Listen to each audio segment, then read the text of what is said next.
நிச்சயமா தடையெல்லாம் போட மாட்டாங்க.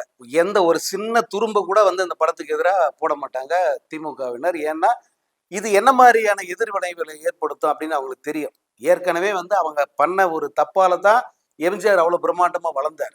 உலகம் சுற்றும் வாலிபன் அப்படின்னு ஒரு படத்த ரிலீஸ் பண்ண விடாம, அவங்க அப்பா கலைஞர் வந்து சிஎம்மா இருந்த காலகட்டத்தில அதுக்கு அவ்வளோ முட்டுக்கட்டைகள் போட்டாங்க.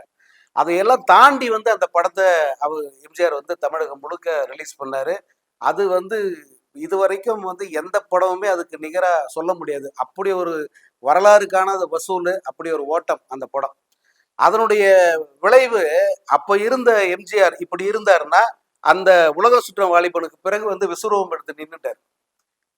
அந்த வளர்ச்சிய அவருடைய அந்த ஒரு ஒரு அந்த எழுச்சிய வந்து கலைஞரால ஒண்ணுமே பண்ண முடியல. அவரு சிஎம்மாவும் ஆகி தமிழ்நாட்ட 10 வருஷம் ஆண்டாரு. அந்த தப்ப வந்து இந்த ஜனநாயகனுக்கு எதிரா நிச்சயமாக இப்போது இருக்கிற மு.க. ஸ்டாலின் அரசு செய்யாது. மாறாக வந்து அந்த படம் நல்லபடியா ரிலீஸ் ஆவறதுக்கு என்னென்ன உதவிகள் தேவையோ எல்லாத்தையுமே செய்வாங்க.